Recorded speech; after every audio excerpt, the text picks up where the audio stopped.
friend. you? Hi. Oh my You want gosh, to say it's so hi? good to see you. I'm so Look excited at your about this. face. Hi, face. Hi, face. I know, I feel like I Face. know everything that's going on in your world, but like I have not talked to you in so long. It's been a thing. The I world has mean, been a little strange. you think? Oh my god. Just a little tiny bit. Oh my gosh, I We're am so excited smiling. to talk to you about. Yeah, right, but we're still smiling. Oh my goodness. So tell me everything. You first.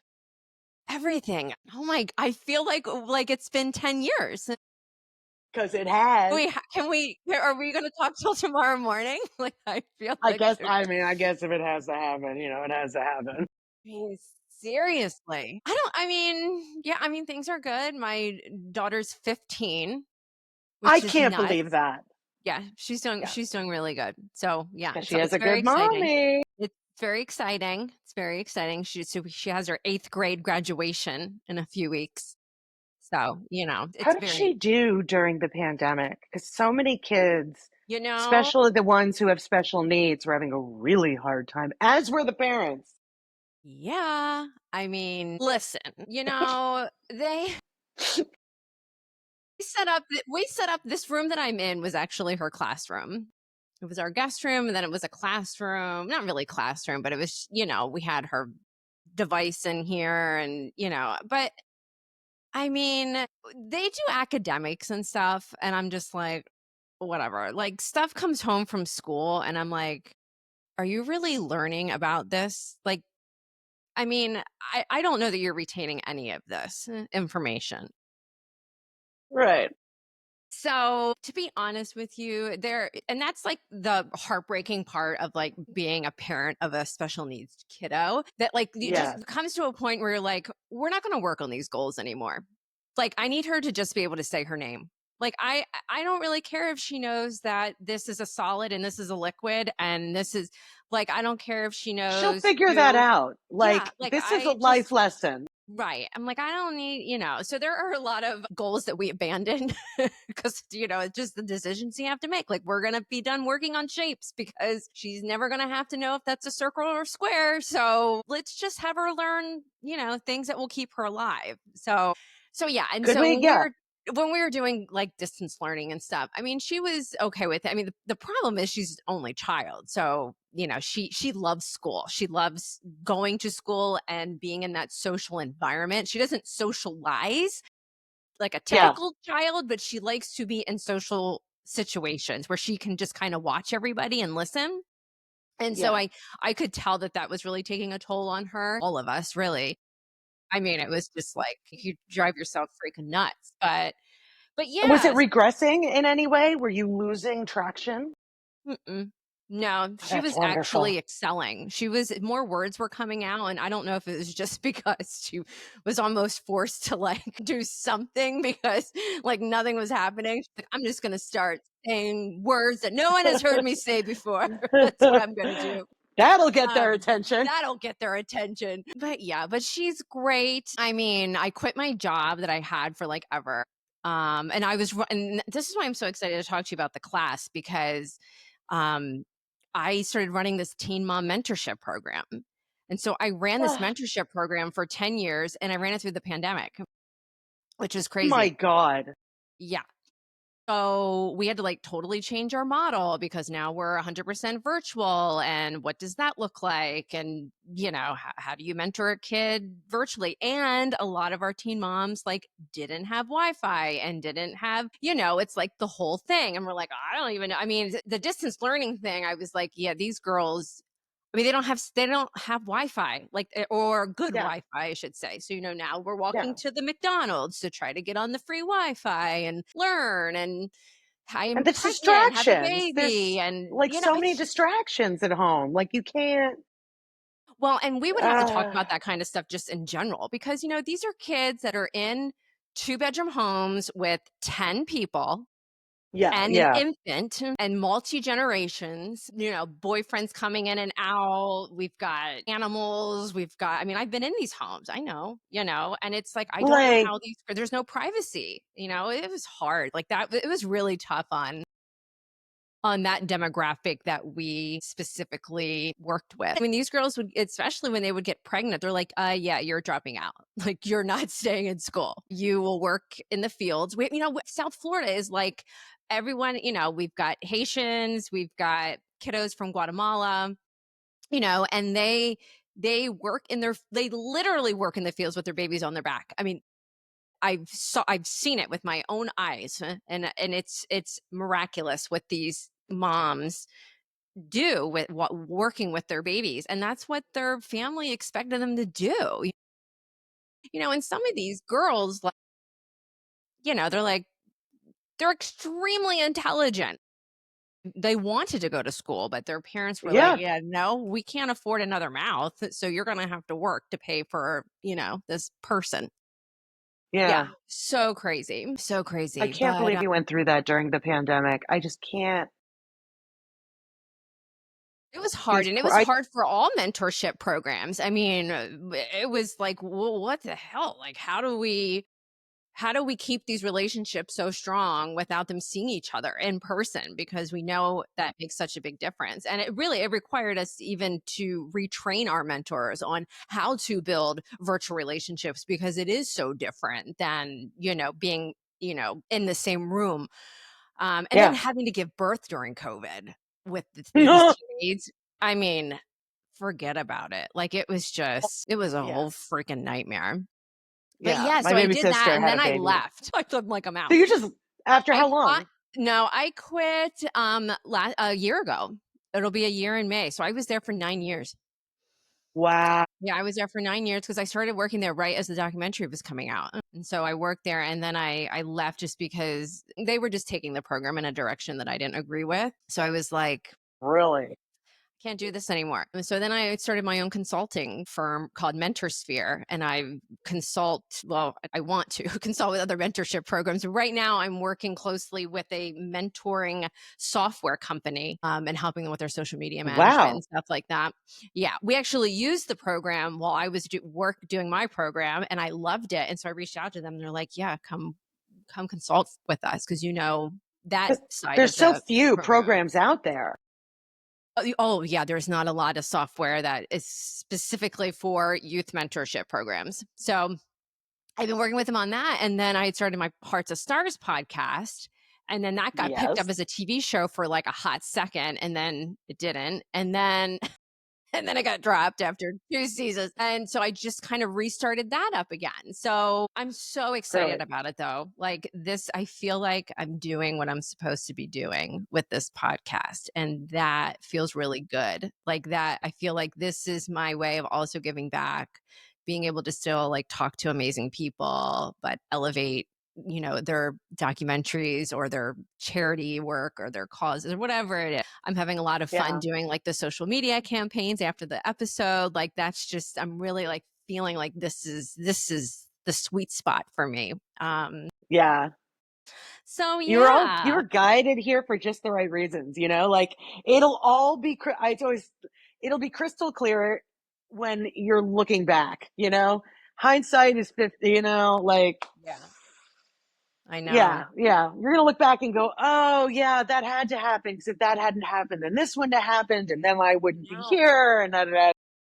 Oh, Yeah. no, it's so crazy. I was thinking back to when the first time we met in person. Do you remember? Do you remember tackling me in Marine's yard?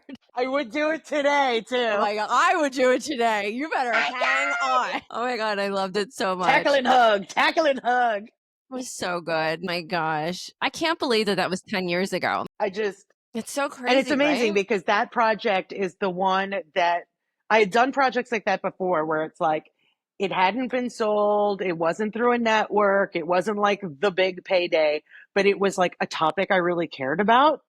But that project, like that film, that was it for me. I was just like, this is what I'm doing.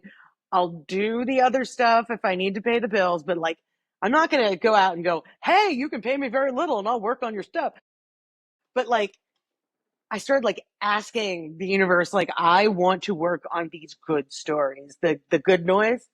Mhm. And it's like, Yep, apparently that's what I'm supposed to be doing because that's what I'm doing right now on this one film. You just, if you put it out there, good stuff will come back. Yeah. These are the stories that need to be told. Maybe, big corporate America won't sponsor it, but that's fine. Mhm. That's fine. Were you at CNN still when you did Dark Side? No, no, I Okay, you had left left. CNN. Okay. Yeah, I left 2 weeks before my 10-year anniversary. I gave my 2 weeks notice. And it was because Bourdain was starting to get hot. Mm, And I only wanted to do long form, and I had done long form for them. And I was hoping that this would be my trajectory. And then they kind of dissolved CNN Films and went, we can just buy stuff made by other people and bring it in and slap our name on it. And I went, well, all the work I want, you just farmed out to somewhere else. So I guess I right, have to right. leave now. Yeah. And so I left. I was working at Original Productions, which did Deadliest Catch and all that stuff. Yeah. Yeah. And then I was like, well, this is crazy. This isn't, yeah, this, once you know how the sausage is made. Oh, right. That the truth. Oh Yeah. man.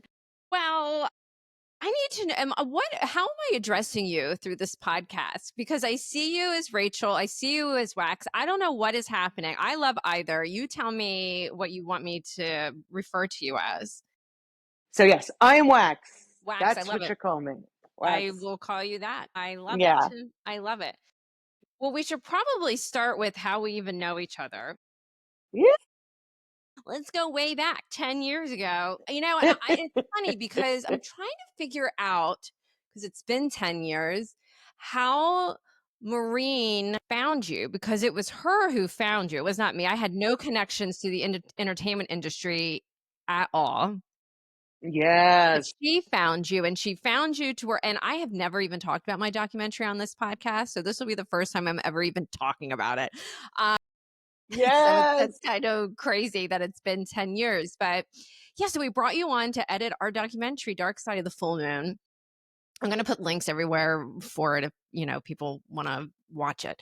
Um, 10 years ago, we did this documentary about maternal mental health and when motherhood meets mental health and all these things. And I met Maureen, and it was Mm, like a fluke how we met. And that's all in the film because it's just as crazy as like the topic itself. the And craziest story. I mean, it's just crazy. And we shot all this stuff in like 13 months, and we're like, hey, all these news stories were going on about moms like, taking their own life and this whole thing. And I'm like, we need to get this movie out like yesterday, because Yeah. it was like happening in the news. Like I remember like Maureen like texting me, hey, I don't know why I'm doing this. That's the old school phones. I'm not really sure like Hey, what.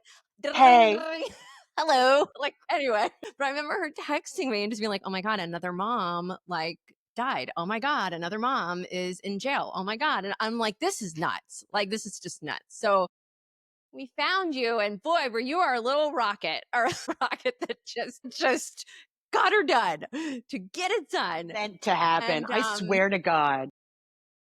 we were just so lucky to have found you and to have you be a part of that project with us, because I mean, it's obviously such a personal topic and such a bookmark in my life. Even the film itself is a bookmark, kind of like how COVID is, like pre-COVID, post-COVID. Mm, Well, I'm very much like, oh, that was before Dark Side, or that was before my daughter got diagnosed with autism, or oh, that was before. Like, this project, Dark Side, the project, really is a bookmark in my life in a good way. I mean, I still can't believe, like, looking back on it, like that we did this and that we got it done. And that just, I don't know, I guess it was last week or 2 weeks ago. I'm still getting, this film is still being seen everywhere. And when there is, I know, like, that is it. That's what needs to happen. And this is 10 years later. People are hearing about it at conferences. I always know when there's a conference going on because I will get rental thing, but ding, ding, ding, ding, ding, ding. And I'm like, oh my gosh, like, there must be somebody's talking about Dark Side. Everybody wants to rent it to watch it. And that's what is so special for me, is to know that it's still educating the people that need to be educated about this topic. But yes. on the flip side, it sucks that it's still relevant, that it's still nothing has changed like nothing. Nothing. It's Not nothing, amazing. right?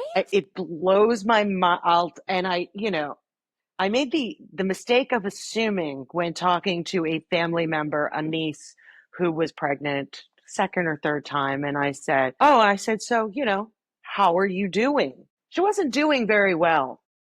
And never occurred to me that I should have even brought this up when she was in her first trimester, like, please, or even to her partner, please keep an eye, you know, who is your doctor? Are they asking these questions? I just assumed That things got that a little things had better. changed because the film had created a lot of change, Yeah.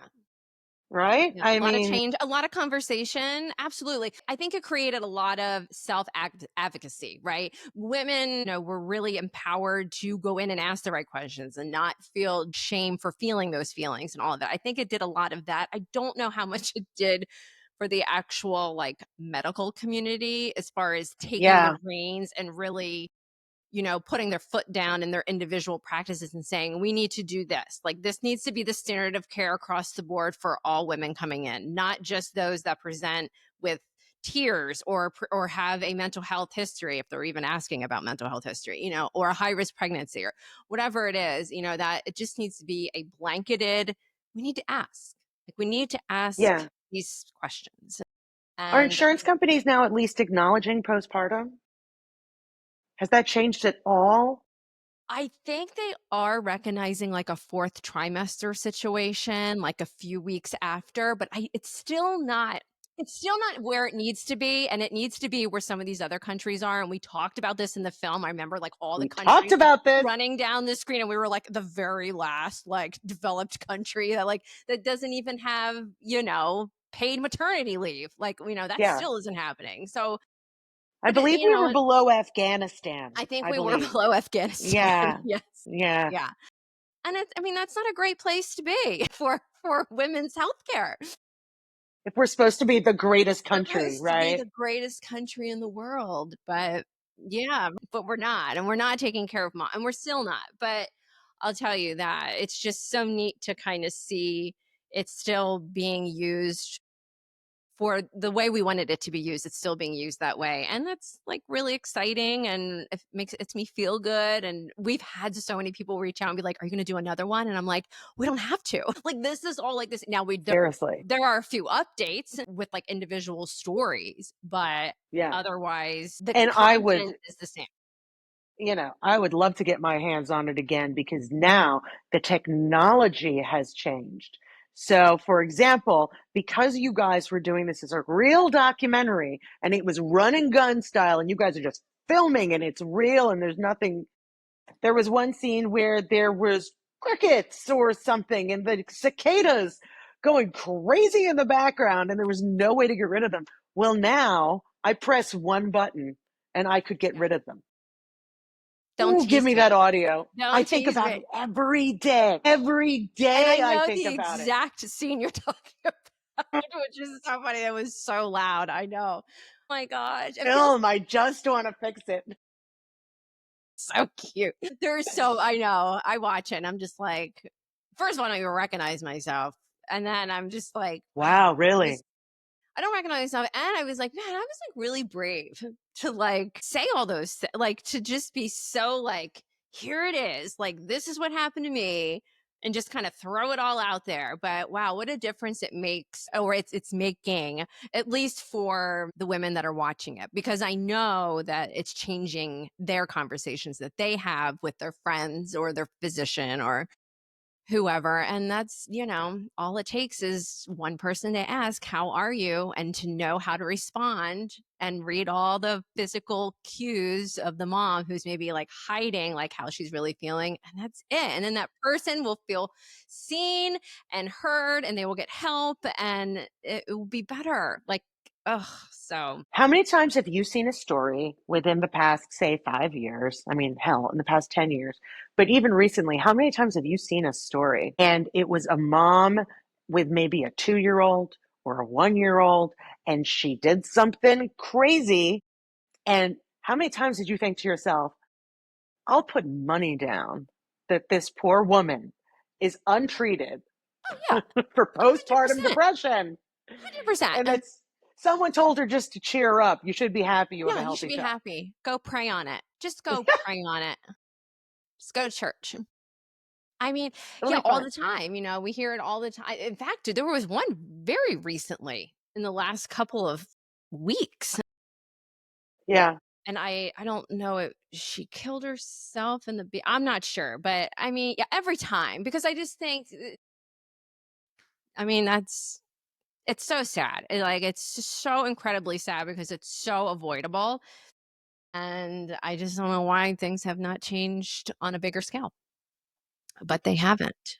And oh, I know what I was listening to it was Andrea Yates's lawyer Yeah. was talking about because she is eligible to get out and she will not go out. She won't. She's like, no, no, no, no. She's like, I would be dead in a month if they let me out of here. I will stay here right where I need to be. Thank you very much. Which is like just Which is so so, crazy. yeah, Because yeah, when you guys came to me with this film, I at the time was voraciously reading all the books that were available on Andrea Yates because I had seen something done, one of those back when true crime was big in like back in the day, the first time it was big. right. The And it first was a time. story about Andrea Yates. And I dove in and I just went, oh my God, this woman was suffering from a massive mental break, and people were, instead of helping her, were pushing her to have more children. Yeah, Oh my God. And then you guys just kind of sailed along through my life.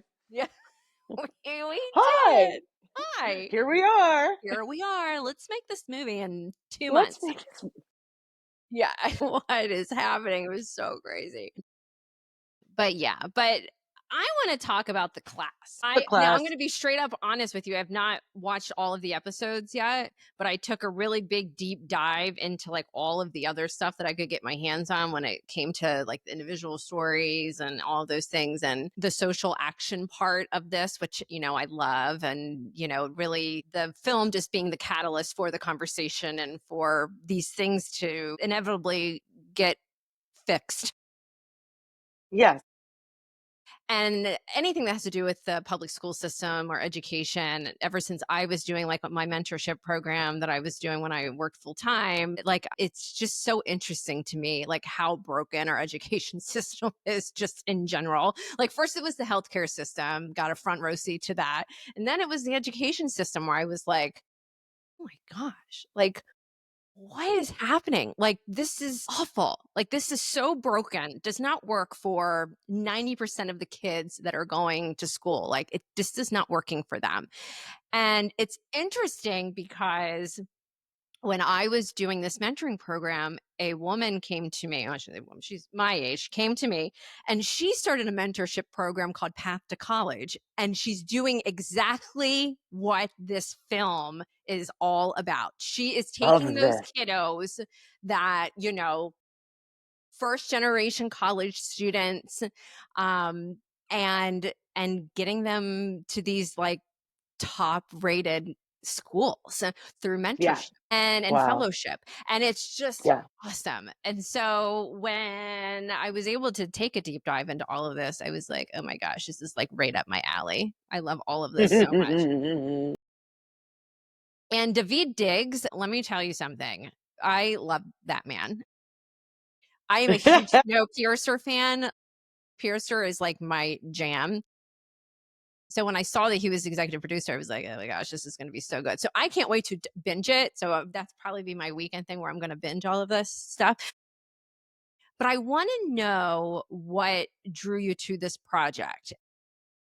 Maybe my question actually is this, because I'm so interested in how this works. Like for actors and actresses, you audition, right? Like you go, like there's this thing, you have an agent, they're like, hey, you might be good with this. Let's do this. How does it work with editors? Like, how do you get these projects? Like, how is this brought to you? Did you go to it? Did it come to you? Like, how does that work? Remember how you found me?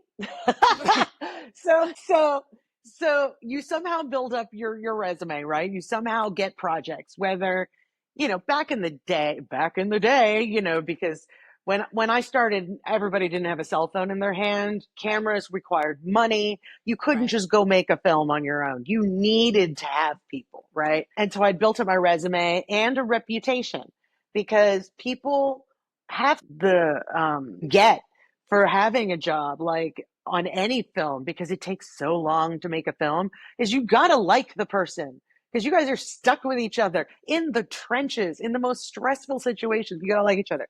So, you build their reputation, but then the rest, I swear to God, these projects come to you.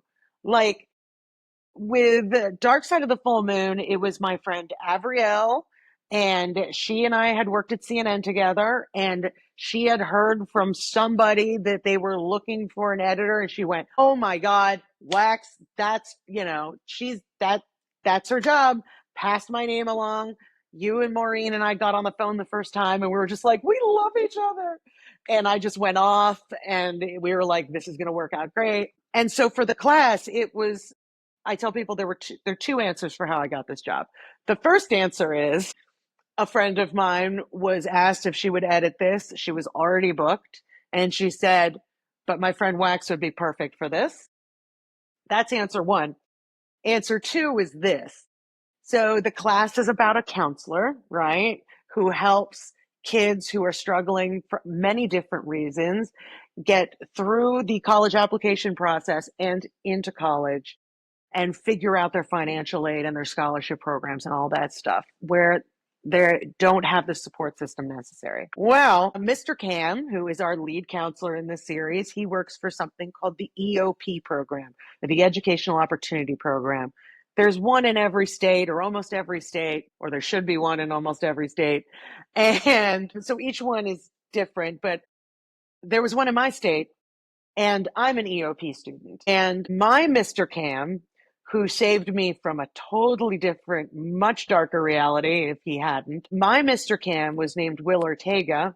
He was my hero, and he helped me figure out how to get into the EOP program and was there for me through college. He represented his family at the graduation because I didn't have family. And Will was fighting childhood diabetes his whole life. His memorial, which I went to in Buffalo, was 2 weeks before I got offered this job. Wow. So I think Will had something to do. I'm gonna go as that's the reason. I mean, I told his wife, I called his wife, I called the director of my EOP program, who's now my adopted mom, Mama Bonds, and I said, "Oh my God, you'll not believe what happened." And she's like, "Honey, Will had something to do with it." Because, you don't know what's going on after this life, but that's just too much of a coincidence. yeah, I'd So when the say. directors and I talked on the phone, just like when I talked to you guys, by the end of the conversation, we were all so excited to know each other, so completely pumped about this project. And yeah, and the rest is history. That is good stuff. Mm. That is good stuff. And it is so true that you need to like the people that like you're doing this stuff with because there are stressful moments where and that's one of the things I wanted to ask you about because I know even with us, we had like so much footage and we had so much footage and so many stories and so many things. It could have been a 10-hour documentary. And I'm sure this happens to you all the time. How do you know like what to cut? And I don't know, because I look at the Avid behind you and it like gives me heart palpitations. Like that's just Ta-da! so much. And it's like, what do you, because I feel like you move one thing and like then everything else might have to adjust. And how do Yeah. you, as an editor, how much say do you have in when you get this footage to say, this is where I think this needs to go? Like, what does that chain of command look like? Ooh. Okay, different on every project. Right. Some projects you've got story producers who, after they've gone out and filmed it, go, "Okay, this is what we got. Here's a story structure. This looks about right. Here's the skeleton. Okay, now put on the musculature and the veins and the thing, and then put on some skin, and you might want to dress them and give them a personality while you're at it, a soul, Right. Right. that kind of thing." I have, I think only once have I ever worked on a project where it was pre-planned before they went out to film what the film or series would be. And that's because everything I work on are documentaries, not, not a producer sitting there talking to the person and feeding them lines or leading them on what they're going to say. Right. It's just point and shoot. Whatever happens, happens. So, so most of the time you've got a story producer. On the film I'm on now, I do not. The director, who is brilliant, she kind of did a basic story structure, right?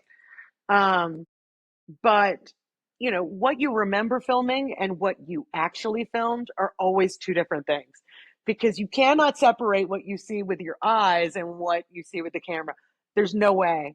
And so even your best laid plans, even if you have a story producer, it's it's never what ends up being in the episode. And that's where the editor comes into play. They go, okay, you've given me the skeleton. Right. I'll try and make this have this and that and look like this, and Right. but I'm not promising anything, because with a documentary, it is a living, breathing thing. It is a life of its own, Yeah. and you can either follow what the footage is telling you to do, or you can try and force it to be something it's not, and then it's just Yeah. so, like, for the one I'm on now, my director, she said she heard it from somewhere. I'd never heard it before. She calls them shiny objects. And we have a bunch of shiny objects. They're really amazing things that people said, or really amazing moments that happened. But when especially in a film where we only have, say, 70 minutes, Right. we have to tell the entire story in what is a very short period of time. Does this shiny object move the story forward, Forward. or Right. is it just a Is pretty it just a shiny shiny object? object? Right. Right. And we've been doing a lot of that this week, like, but I No. don't want to cut this. I love this. Moment. And so Yeah. then you have to kind of take your emotion out of it and be stoic and go, okay, we're going to remove this. But then, as you were also saying, it's all a house of cards. And so for this film, I did the story producing as well. And I carted out the whole film, and characters have character arcs, and stories have story arcs, and there's visual story arcs, and this and that. And this is happening because of something you saw earlier. So if you move something, the whole house of cards falls. Yeah. Man, And that's like a that's where lot. insanity comes in. So what Yeah. I tell people is, if you like Sudoku, you'll like doing this for a living, because What it's a good comparison. psychotic. That's like that's exactly what it is. My gosh. Yeah, See, you gotta I like mean, puzzles. your brain just works different. Like it's just you can see all of it. I mean, that's just wow. It's so ADHD. amazing. I loved watching you work when we were in that little cottage on Marines thing. Like I loved sitting there and just watching the magic. It's just the coolest thing ever. It's when ADHD it becomes a superpower. You get this thing called hyperfocus. And I'm thinking, I forget, I saw it on Insta, I think. It was someone with ADHD showing their superpower. And they were playing one instrument with one hand, playing another instrument with another hand. There was a kick drum. They were saying something. They were like juggling cats and flaming chainsaws. We're really good at that. Right. But if I love you it. ask us to do a simple task, Right. Forget about it. What? I know. I'm in the corner rocking back Yeah. and forth, holding onto my, which is what made it so great working with you, because we were all going We at that were. We Tigger were. speed, We really were. Like we were a bunch of rocket ships just all taking off in tandem. It was freaking nuts. Oh fireworks my show. gosh. What a time. Like just what a good time. So good. Yeah, Absolutely yeah. so good. I'm going to put a whole bunch of things up on my socials about the class and, ways to get involved and the whole take action piece of it, which I love. I'm always telling people to be a mentor anyway, just because I was in that mentor world for so long. It's like, this is like the best way to give back to any community, I feel, is to go become a mentor and mentor somebody, you see the impact. It is unbelievable to kind of really just see it rather than just like sending money somewhere. Like that's fine too, and I get that. But if you have time, like even if it's just like an hour a week to spend with somebody who has nobody and you are become their somebody, it just makes a huge difference and their whole life can change. I mean, I've seen it. I've mentored girls myself and I've seen it. You know, without you, I wouldn't have graduated. Without you, I wouldn't have ever gotten that job if you wouldn't have helped me with my resume and practice interview questions. And like, that's what people need. They need people, who can help them with all the things. And they don't have people in their life to help them with those things for whatever reason. And You're it's really improving your community one person at a time. time. And it's just the impact is just absolutely incredible. It's just absolutely You incredible. know, So you guys pointed it out in Dark Side of the Full Moon. There was a section where they were comparing the United States to other countries in terms of how Americans look at people that are choosing to have children. And there are other countries where if you have a child, it is because you are giving a gift to your community. You are adding to the workforce. You are, if you're a teacher, you're helping to shape the next generation, which will make your country, your culture, your society better. And here, people don't look at it that way. And it really bleeds in the same way when it comes to mentoring mhm. kids through school. Don't you want your next generation to be well educated and successful? Yeah. Yeah. Isn't that what you want? Isn't that the goal? Yeah. I mean, and you're right. People don't look at it like that. And I don't think I think that's a whole cultural thing. I just think that it's just, again, with Where did we go wrong? all the systems are broken, right? Education, how like the social justice, like these systems are just also broken. I mean, how it's impossible to have anything that is good when all the I mean things that are good are all happening in silos too, and that's the other problem. So we've got like good clumps of things that are happening in certain parts, but it's not bleeding out to the communities that really need it, and that's what's so sad. Like, It's so sad. example, so what, 70% of jobs require a college degree. 70%. The nationwide average for a counselor in a high school to help a child get into college, the counselor to student ratio is 400 to 1.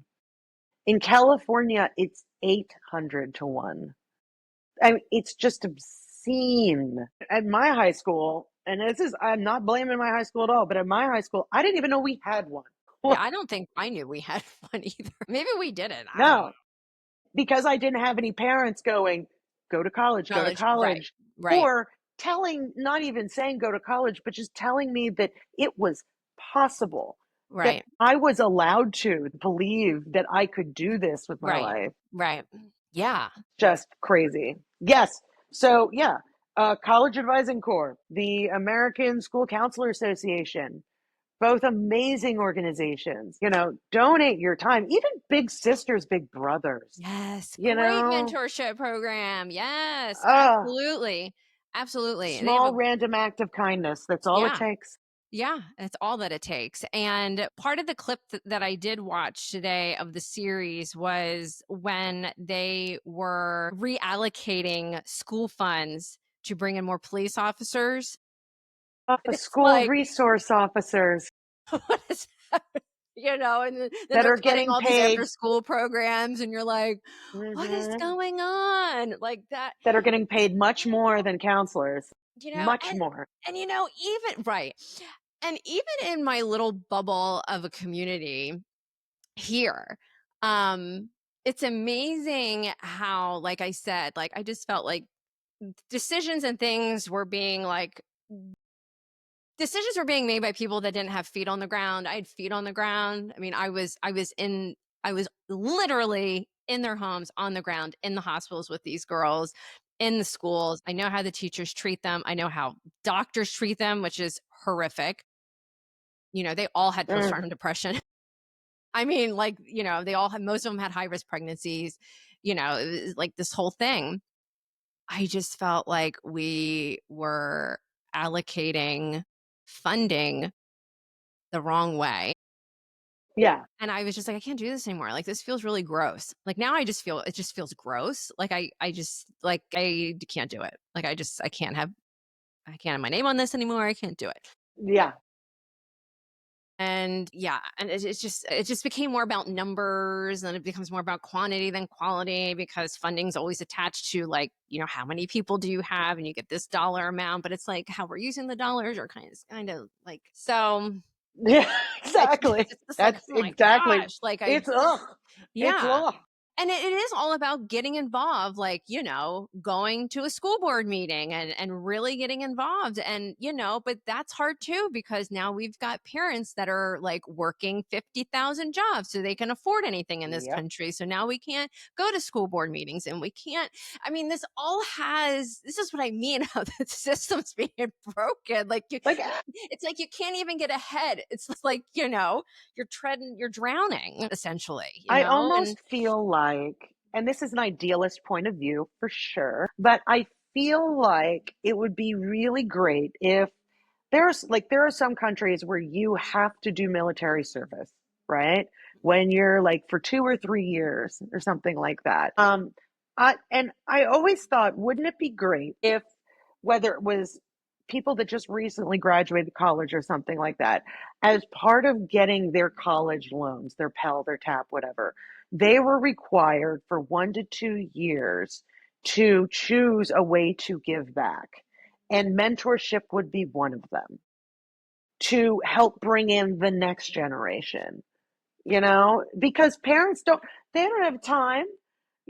This is not the 1950s right, anymore, right. and also half the time they don't think their kids can get in because they don't understand, the grants that are out there. They don't Yeah, understand that it is actually possible. yeah. I mean, just just completing a financial aid package is like It's just something else. what? Like, and you feel like you need like an engineering degree to figure out how to fill any of this stuff Yeah. out. I mean, that was one of our biggest things. We're always getting people to come in and like show our students like how to complete one and what that looks like. And I mean, it's tough. And then, like, even here in South Florida, where I am, there was a huge language barrier. I mean, we've got like, English is not their first language. So it's very hard for them to communicate with their doctors when they're pregnant. It's hard to I mean, luckily our schools here have counselors, that speak the languages that they're the demographic of the students, in their school. But still, like, and even for mentors, like it was hard for us. We had to find mentors who spoke other languages. So it's Wow. like, which is also hard to do. So, language Yeah. barriers are huge when it comes to, you know, trying to go to college and, fill out all this stuff and even just to And also graduate, like counselors. just crazy. Yeah, and then counselors that understand the cultural background that this kid comes from, Yeah, that understands the dynamic of right. that family, whether it's culture or religion or whatever it is, to understand what it is that they're up against and what's prioritized within their family structure. Absolutely. I mean, we call it cultural competency. And we had a whole Cultural competency. competency. We had a whole training module for our mentors on it because Wow. talking about culture is one thing. Talking about culture around pregnancy and birth for these teen moms, like the Haitian culture has a completely different set of like things that are happening, and Yeah. our, white white lady who wants to give back her time, bless her soul, wants to go visit this baby as soon as it's born. And we're like, whoa, no, no, no. That's not how this child is going to do this. We're not doing that. You're not This buying isn't her about that. you. It's about them. Yes. They're like, what do you mean there's no baby shower? What do you mean there's no? And I'm like, no, what's happened? Like, that's not, and it's just, I have to tell you this story just because it relates so much to the disconnect of the medical community when it comes to teenage pregnancy.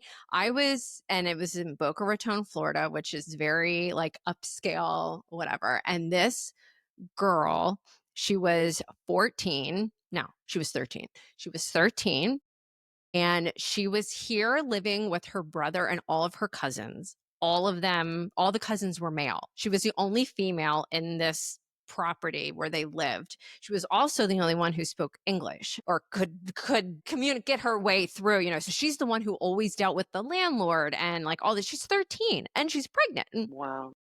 her parents were not here. Her brother, who she came over with, I think actually got deported right before she gave birth. Her other brother, Wow. like cousin or younger brother, or something, I mean, he didn't have a car. Like, I remember him riding his bike to the hospital so he could go see his sister who had just had her baby. And I remember going and seeing her in like the nursery. Like, I mean, she didn't even know how to like, it was all very foreign to her, and no one really spoke her language. So, and nobody was, I think she was from Guatemala. I mean, they just kind of didn't know like how to interact with her.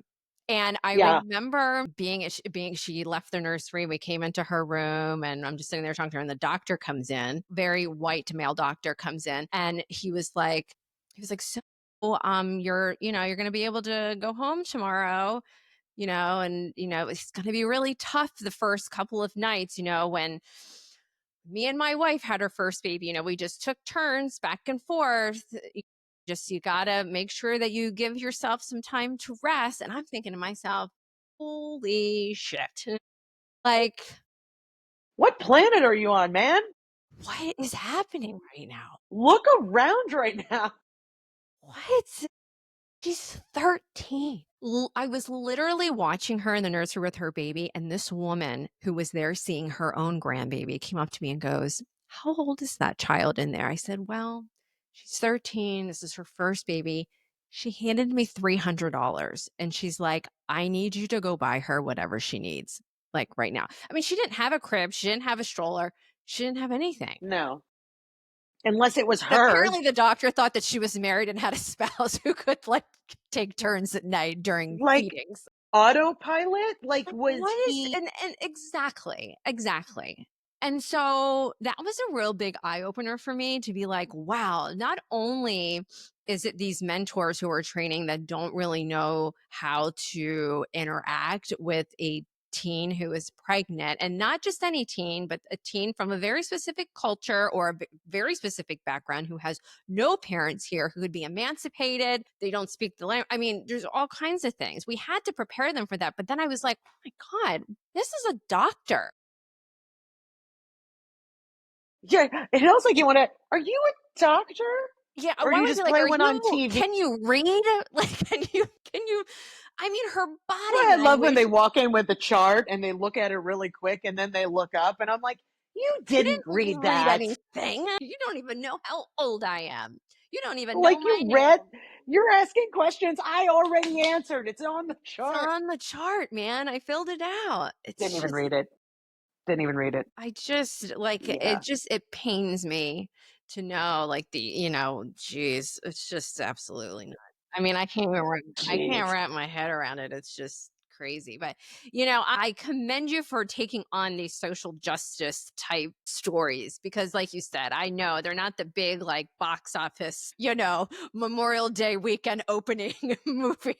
But Okay. boy, they pack a punch though, and they make a difference, and they keep moving these stories forward for so that maybe 100 years from now, people are needing to learn about these topics anymore. Only a Holy, hundred? Only? only 100. It's Only probably going to be a only a million. hundred? It's so crazy. My Well, God. that's kind of also like the nice thing about these projects. There's one of my directors from a two-part series film I did on HBO Max. He uh he started something with his partner called the SIE Society, and it basically is everything that you and Maureen were doing a decade ago and that others have done, which is you're doing a film or a series that is not educational, right? Because who cares about that? But it's insightful, it is enlightening, it is inspiring. And then you pair with it a call to action campaign so that once people have watched it, they know something to do with this energy, Right. you know? Which is like, yes, this isn't just another story we're putting out there. We're actually empowering the viewer to go, so now you see what we're talking about? Okay, here. Yeah. It's kind of like what I'm doing with this podcast, right? Podcast with a purpose. Watch the podcast Segue. episode, watch this episode, and then all that fire you feel from this chat, you're gonna, woo, this is what I'm gonna do. I'm gonna become a mentor. I'm gonna do, I mean, Right that's there. exactly, I mean, it's like I'm making Yeah. little mini, episodes of like a I love docu-series, this. but of all kinds of stuff. I mean, yeah, I mean, because I know that feeling, and that was the one thing with so interesting about Dark Side was, recently had a mom online, and she's actually an actress, and I want to have her on the podcast, and I told her about Dark Side, and she goes, "Oh, I want to watch it." I go, "Oh, no, no, no, no, no, no, negative on that." This movie was really more for the medical community. It has shock value. It is graphic. It is visually, yeah. So I was like, if you're in the midst of any sort of mental health thing, you should not be watching this movie. And I think that you're exactly right. Maureen and I wanted people to see this movie and be really pissed off and be like, this is what I'm going to do. I'm going to go to my doctor and I'm going to demand that they ask these questions, and I'm going to talk to my friends about it, and I'm going to have a screening, and I'm going to add this to our academic curriculum for OBGYNs. And that's what I Yeah. love about the work that you do, because that's what it's all about. Like, don't get me wrong, I like a good entertainment film where there is no call to action afterwards, and it's Yeah. great. Me I'll too. tell you, the ones that get me fired up and then give me the manual to say, this is how you do it. And that's what your website does, right? That's what the class website does. I saw it. It says it right there. Take action. Here's what you Yeah. can do. And Take action. I'm gonna link all of it. I made some other graphics and I downloaded the social media kit already for the class so I can use some of that Mm. stuff. But yeah, it's just it's The one thing so I've learned, though, since our days, the one thing I've learned, though, is the world's become a lot darker since when Dark Side came out. People can't handle the heavy like they used to because it's being thrown at them. And it's also being thrown at them in multiple ways through your phone and your television, your this and your that. So now I take the mental health of the viewer like this and I carry them carefully through the either film or series so that if something really heavy happens, I give you some levity. yeah. Give you Yeah. I Yeah. give you a moment. I give Right. you a beat Right. Right. Right. before I throw the next thing at you Right. Right. because we just can't take it like we used to. Yeah. There's just too much. Yeah. Yeah, I never even thought about that. I mean, yeah. And I think perhaps maybe, well, no, I don't think all the content was there. You're right. Now the content is like, I mean, it's everywhere. It can be on your watch. It can be, that's why I got rid of my Apple Watch. I'm like, I'm out. Like, I'm just getting a regular watch. Like, I can't have, Ditto. like, why? Like, I can't have it on my wrist. I already have it, on my laptop. I'm on my laptop, my phone, the TV's on. Like, I'm getting enough stimulation and content, Yeah, but yeah, and now it's just like so on demand. It's like I don't have to wait till 8:30 on Monday to watch it. Like I can just binge watch, and have all this stuff, all at once. And it's a lot. I mean, it's a lot. And Dark Side it's a doesn't lot. have very many like take a breath moment. It's very like it's just we drag you through the No, it dirt. doesn't. It's There's the ladies. I called them the Greek chorus. They were the ladies you interviewed that are commenting throughout that are all been. They said a couple of funny things, but yeah. they were more, I'm laughing because I can relate. Right. It's funny because it's 100%. true. Yeah. Nothing, 100%. there's no, like in the class, there's real, like, ha ha humor. Yeah, Right. nothing like that in Dark Side. No, nothing like that. But it's fascinating. Yeah. It is. It's fascinating. And it makes you just stand up afterward and feel like a power woman. You're like, yeah.